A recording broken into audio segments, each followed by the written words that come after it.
Assalamualaikum warahmatullahi wabarakatuh.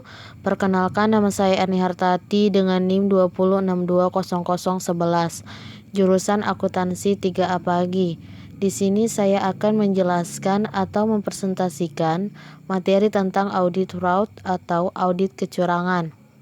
Nah, seperti yang telah kita ketahui, fraud auditing atau audit fraud atau yang lebih dikenal dengan audit kecurangan itu merupakan upaya untuk mendeteksi dan mencegah kecurangan yang ada di dalam transaksi komersial. Untuk dapat melakukan audit kecurangan terhadap pembukuan dan transaksi komersial, itu memerlukan adanya gabungan antara dua keterampilan. Yang pertama yaitu sebagai auditor yang terlatih, dan yang kedua sebagai kriminal investigator. Selain itu, fraud adalah istilah di dalam bidang ilmu teknologi yang artinya itu adalah sebuah perbuatan kecurangan yang melanggar hukum, yang dilakukan dengan sengaja dan sifatnya ini dapat merugikan pihak lain. Slide selanjutnya. Nah, di sini ada kondisi-kondisi kecurangan. Terdapat 3 kondisi yang menyebabkan terjadinya kecurangan yang ada di dalam laporan keuangan dan penyalahgunaan aset yang sebagaimana telah dijelaskan di dalam Pernyataan Standar Akuntansi Nomor 70 atau Standar Akuntansi Nomor 316 yang dinamakan dengan segitiga kecurangan atau fraud triangle. Yang pertama itu ada insentif atau tekanan. Nah, manajemen atau pegawai lainnya itu memiliki insentif atau tekanan untuk melakukan kecurangan. Kemudian yang kedua itu ada kesempatan. Nah, ini situasi yang memberikan kesempatan bagi manajemen atau pegawai untuk melakukan kecurangan. Kemudian yang ketiga itu ada sikap atau rasionalisasi. Nah, ini adanya suatu sikap, karakter, atau seperangkat nilai-nilai etika yang memungkinkan manajemen atau pegawainya untuk melakukan tindakan yang tidak jujur, atau mereka berada dalam suatu lingkungan yang memberikan mereka tekanan yang cukup besar, sehingga menyebabkan mereka membenarkan atau melakukan perilaku yang tidak jujur tersebut. Next, di sini ada tipe-tipe kecurangan. Adapun menurut Amin Wijajah tahun 2013, dalam Ananda tahun 2014 halaman 11, terdapat 2 tipe kecurangan akuntansi, diantaranya yang pertama ada kecurangan eksternal. Nah, kecurangan ini dilakukan oleh pihak luar terhadap suatu perusahaan entitas. Contohnya seperti kecurangan yang dilakukan pelanggan terhadap usaha, kemudian wajib pajak terhadap pemerintah. Dan yang kedua ada kecurangan internal. Ini tindakan tidak legal yang dilakukan oleh karyawan, manajer, dan eksekutif terhadap perusahaan tempat di mana mereka bekerja. Nah, kecurangan ini dapat menimbulkan kerugian yang sangat besar bagi perusahaan itu sendiri. Selanjutnya ada jenis-jenis kecurangan. Yang pertama itu ada kecurangan atas aset atau asset misappropriation. Kecurangan ini meliputi adanya penyalahgunaan atau pencurian aset atau harta perusahaan untuk kepentingan pribadi tanpa izin dari perusahaan tersebut. Kemudian aset ini bisa berbentuk kas atau uang tunai dan non-kas, sehingga aset misappropriation ini dikelompokkan menjadi 2 macam. Yang pertama, cash misappropriation, ini penyelewengan terhadap aset yang berupa kas. Kemudian yang kedua, non-cash misappropriation, ini penyelewengan terhadap aset non-kas. Kemudian yang kedua ada fraud atau kecurangan terhadap laporan keuangan atau fraudulent statements, tindakan yang dilakukan oleh pejabat atau eksekutif suatu perusahaan atau organisasi untuk menutupi kondisi keuangan yang sebenarnya dengan melakukan rekayasa keuangan dalam penyajian laporan keuangan untuk memperoleh keuntungan. Kemudian ACFE merupakan singkatan dari Association of Certified Fraud Examiners. Ini merupakan organisasi anti-fraud terbesar dunia yang menyediakan pendidikan dan pelatihan anti-fraud dan berkedudukan di Austin, Texas, Amerika Serikat. Organisasi ini membagi jenis fraud ini menjadi dua macam, yaitu finansial dan non-finansial. Nah, kelompok fraud terhadap laporan keuangan misalnya, yaitu memalsukan bukti transaksi, kemudian mengakui suatu transaksi lebih besar atau lebih kecil dari yang seharusnya. Kemudian menerapkan metode akuntansi tertentu secara tidak konsisten untuk menaikkan atau menurunkan laba. Kemudian menerapkan metode pengakuan aset sedemikian rupa sehingga aset menjadi nampak lebih besar dibanding yang seharusnya. Kemudian yang terakhir menerapkan metode pengakuan liabilitas sedemikian rupa sehingga liabilitas menjadi nampak lebih kecil dibandingkan seharusnya. Kemudian yang ketiga ada korupsi, corruption. Nah, ini kecurangan yang sulit dideteksi karena dia itu menyangkut kerjasama dengan pihak lain. Kemudian yang keempat ada tipologi fraud, yaitu cybercrime, jenis fraud yang paling canggih dan dilakukan oleh pihak yang memiliki atau mempunyai keahlian khusus dan tidak selalu dimiliki oleh pihak lain. Slide selanjutnya. Nah, di sini ada faktor-faktor risiko untuk kecurangan dalam laporan keuangan. Sebuah pertimbangan penting bagi auditor dalam membongkar kecurangan adalah mengidentifikasi faktor-faktor yang dapat meningkatkan risiko kecurangan. Di dalam segitiga kecurangan, kecurangan dalam laporan keuangan dan penyalahgunaan aset memiliki tiga kondisi yang sama, namun faktor risikonya berbeda. Pertama, kita akan membahas faktor-faktor risiko untuk kecurangan dalam laporan keuangan. Yang pertama ada insentif atau tekanan. Ini sebuah insentif yang umum bagi perusahaan untuk memanipulasi laporan keuangannya adalah adanya penurunan dalam prospek keuangan perusahaan. Nah, sebagai contoh di sini penurunan laba itu dapat mengancam kemampuan perusahaan dalam mendapatkan pendanaan. Perusahaan mungkin juga melakukan manipulasi laba untuk memenuhi proyeksi analis pasar atau untuk menggelembungkan harga saham. Di dalam beberapa kasus, manajemen juga dapat memanipulasi laba hanya untuk menjaga reputasi mereka. Yang kedua ada kesempatan. Nah, meskipun laporan keuangan dari semua perusahaan potensial dapat terjadi manipulasi, resikonya itu menjadi lebih besar untuk perusahaan yang bergerak dalam industri yang melibatkan penilaian subjektif dan estimasi yang signifikan. Sebagai contoh di sini itu terdapat kemungkinan salah saji dalam persediaan bagi perusahaan-perusahaan yang memiliki persediaan yang terletak di beberapa tempat yang berbeda. Nah, risiko salah saji persediaan lebih meningkat jika terjadi kemungkinan keusangan persediaan. Yang ketiga ada sikap atau rasionalisasi. Di sini sikap manajemen puncak terhadap laporan keuangan merupakan faktor risiko penting dalam menilai kemungkinan adanya kecurangan dalam laporan keuangan. Nah, jika CEO atau manajer puncak lainnya menunjukkan dominasi terhadap proses penyusunan laporan keuangan seperti terus-menerus mengeluarkan proyeksi laba para analisis pasar, kemungkinan terjadinya kecurangan dalam laporan keuangan menjadi lebih besar. Karakter manajer atau manajemen atau seperangkat etika juga itu dapat membuat manajemen lebih mudah dalam membenarkan perilaku kecurangan. Nah, tadi saya sudah membahas tentang faktor-faktor risiko untuk kecurangan dalam laporan keuangan.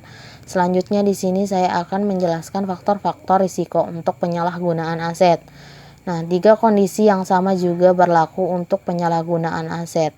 Namun demikian, dalam melakukan penilaian risiko, penekanan yang lebih besar diberikan insentif dan kesempatan pribadi untuk melakukan pencurian. Yang pertama, insentif atau tekanan. Tekanan keuangan merupakan insentif umum bagi pegawai yang menyalahgunakan aset. Pegawai yang memiliki utang yang sangat besar atau mereka yang terlibat dalam masalah kecanduan narkotika dan perjudian dapat mencuri untuk memenuhi kebutuhan pribadi mereka.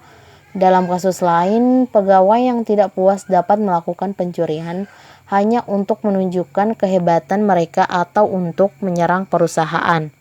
Kedua itu kesempatan. Nah, kesempatan untuk melakukan pencurian ada pada semua perusahaan, Namun, kesempatan tersebut lebih besar pada perusahaan yang akses terhadap kasnya sangat mudah atau pada perusahaan yang memiliki persediaan atau aset berharga lainnya, khususnya jika ukuran aset tersebut kecil dan mudah dipindah-pindahkan. Nah, di sini sebagai contoh itu kasino yang mengenangani sejumlah besar uang kas dengan pencatatan formal yang sangat lebih kecil atas penerimaan kas. Demikian pula pencurian komputer laptop lebih sering terjadi dibandingkan dengan pencurian terhadap komputer meja. Yang ketiga ada sikap atau rasionalisasi. Nah, di sini sikap manajemen terhadap pengendalian dan kode etik dapat menyebabkan para karyawan dan manajer membenarkan pencurian terhadap aset. Jika manajemen mencurangi para pelanggannya dengan menetapkan harga yang sangat tinggi untuk barang-barang atau terlibat dalam taktik penjualan bertekanan tinggi, para pegawai dapat merasa bahwa mereka juga dibenarkan untuk berbuat yang serupa dengan memalsukan pengeluaran atau memalsukan waktu kerja. Slide selanjutnya, di sini ada penilaian risiko kecurangan. Auditor itu memiliki tanggung jawab untuk menghadapi risiko kecurangan dengan merencanakan dan menjalankan audit untuk mendapatkan keyakinan yang memadai bahwa salah saji material baik disebabkan oleh kesalahan maupun kecurangan itu dapat dideteksi. Yang pertama, skeptisme profesional. Dalam praktiknya, menjaga skeptisme profesional dapat menjadi sulit, karena meskipun terdapat beberapa contoh kasus kecurangan dalam laporan keuangan tingkat tinggi, kecurangan material jarang terjadi dibandingkan dengan jumlah audit atas laporan keuangan yang dilakukan setiap tahunnya. Yang kedua, berpikir kritis. Selama merencanakan audit dalam setiap pengauditan, tim kerja harus membahas kebutuhan untuk menjaga pikiran kritis di sepanjang pengauditan untuk mengidentifikasi risiko-risiko kecurangan dan secara kritis mengevaluasi bukti-bukti audit. Kemudian yang ketiga, evaluasi kritis atas bukti audit. Auditor harus berhati-hati untuk tidak membenarkan atau mengasumsikan suatu salah saji merupakan suatu insiden yang terpisah. Sebagai contoh di sini, katakanlah seorang auditor menemukan adanya penjualan di tahun berjalan yang seharusnya secara tepat diakui sebagai penjualan pada tahun berikutnya. Auditor harus mengevaluasi alasan salah saji tersebut, kemudian menentukan apakah hal tersebut disengaja atau tidak, dan mempertimbangkan apakah salah saji lainnya mungkin juga telah terjadi. Slide selanjutnya, faktor-faktor mengurangi adanya kecurangan. Untuk membantu manajemen dan dewan direksi dalam menjalankan usaha anti kecurangan, AICPA bekerja sama dengan beberapa organisasi profesi terkait, menerbitkan program dan pengendalian anti kecurangan bagi manajemen, yaitu panduan. Nah, panduan tersebut mengidentifikasi adanya 3 elemen untuk mencegah, mengantisipasi, dan mendeteksi kecurangan, yaitu budaya kejujuran dan etika yang bernilai tinggi, tanggung jawab manajemen untuk mengevaluasi resiko-resiko kecurangan, dan pengawasan dari komite audit. Yang pertama ada budaya kejujuran dan etika yang bernilai tinggi. Cara yang paling efektif untuk mencegah kecurangan dan mengantisipasinya yaitu dengan menerapkan program-program dan pengendalian anti kecurangan yang berdasarkan pada nilai-nilai utama yang dianut oleh perusahaan. Dengan adanya nilai-nilai tersebut dapat membantu menciptakan suatu budaya kejujuran dan etika yang dapat menjadi dasar bagi tanggung jawab para pegawai. Terdapat 6 elemen untuk menciptakan budaya kejujuran dan etika yang bernilai tinggi, yaitu pertama, teladan dari pimpinan. Nah, manajemen dan dewan direksi bertanggung jawab untuk memberikan teladan dalam perilaku yang beretika dalam perusahaan melalui komunikasi yang baik terhadap bawahannya serta meyakinkan bahwa perilaku tidak jujur atau tidak etis tidak dapat diterima walaupun itu menguntungkan bagi perusahaan. Yang kedua itu menciptakan lingkungan kerja yang positif. Lingkungan kerja yang positif itu dapat menciptakan moral pegawai yang lebih baik sehingga akan mengurangi kemungkinan dilakukannya kecurangan terhadap perusahaan. Caranya yaitu dengan mengurangi tekanan yang berlebihan terhadap pegawai dan memberikan suatu proses pengaduan jika ada kecurigaan atau ada kecurangan atau potensi pelanggaran kode etik lainnya. Yang ketiga, memperkerjakan dan mempromosikan pegawai yang tepat. Nah, perlu adanya kebijakan pemilihan yang efektif terkait dengan penempatan orang yang nantinya akan memegang posisi-posisi penting. Kebijakan mencangkup latar belakang kandidat yang akan dipekerjakan atau yang dipromosikan untuk posisi penting. Kemudian yang keempat, pelatihan. Pelatihan di sini terkait dengan pelatihan mengenai kewaspadaan terhadap kecurangan yang ada dalam perusahaan sesuai dengan tanggung jawab spesifik pegawai atau sesuai posisi pegawai dalam perusahaan. Nah, sehingga nantinya itu akan mampu mengkomunikasikan jika terdapat kecurangan dalam bagiannya masing-masing. Kemudian yang kelima ada konfirmasi. Para pegawai diminta untuk membuat pernyataan bahwa mereka memahami ekspektasi perusahaan dan telah mematuhi kode etik, serta mewaspadai segala bentuk pelanggaran. Dengan konfirmasi ini dapat membantu penegakan kebijakan kode etik. Kemudian yang keenam ada disiplin. Ini menyangkut penyelidikan menyeluruh atas semua pelanggaran beserta penanganannya yang tepat dan konsisten dan pertanggungjawaban pegawai jika tidak mematuhi kode etik perusahaan serta pemberian punishment atas pelanggaran kode etik tanpa mempertimbangkan jenjang pegawai yang melakukan tindakan tersebut. Slide selanjutnya. Nah, di sini ada tanggung jawab manajemen untuk mengevaluasi risiko-risiko kecurangan. Kecurangan tidak dapat terjadi tanpa adanya kesempatan yang terbuka untuk melakukan dan menutupi tindakan tersebut. Manajemen itu bertanggung jawab untuk melakukan tindakan-tindakan sebagai berikut. Yang pertama itu mengidentifikasi dan mengukur risiko kecurangan. Dimulai dari kesadaran manajemen bahwa kecurangan mungkin terjadi dan hampir setiap pegawai mampu melakukan tindakan yang tidak jujur pada kondisi lingkungan yang normal serta mengidentifikasi faktor-faktor yang dapat menimbulkan kecurangan di dalam perusahaan. Yang kedua, menangani risiko kecurangan. Manajemen itu bertanggung jawab untuk merancang dan menerapkan program-program dan pengendalian untuk menangani risiko kecurangan. Dapat dilakukan dengan cara mengubah aktivitas dan proses bisnis yang rentan terhadap terjadinya kecurangan. Kemudian yang ketiga, pengawasan dalam program-program dan pengendalian pencegahan kecurangan. Manajemen secara berkala harus mengevaluasi apakah program-program pengendalian anti kecurangan telah diterapkan dan berjalan secara efektif. Nah, tentunya melalui pengendalian internalnya. Slide selanjutnya. Di sini ada pengawasan dari komite audit. Komite audit itu memiliki tanggung jawab yang utama untuk mengawasi proses penyusunan dalam laporan keuangan dan pengendalian internal organisasi. Komite audit juga membantu menciptakan suatu teladan yang efektif mengenai kejujuran dan etika dalam perusahaan dengan tidak memberikan toleransi sama sekali terhadap setiap tindakan kecurangan. Pengawasan yang dilakukan komite audit juga bertindak sebagai pencegah kecurangan oleh manajemen senior.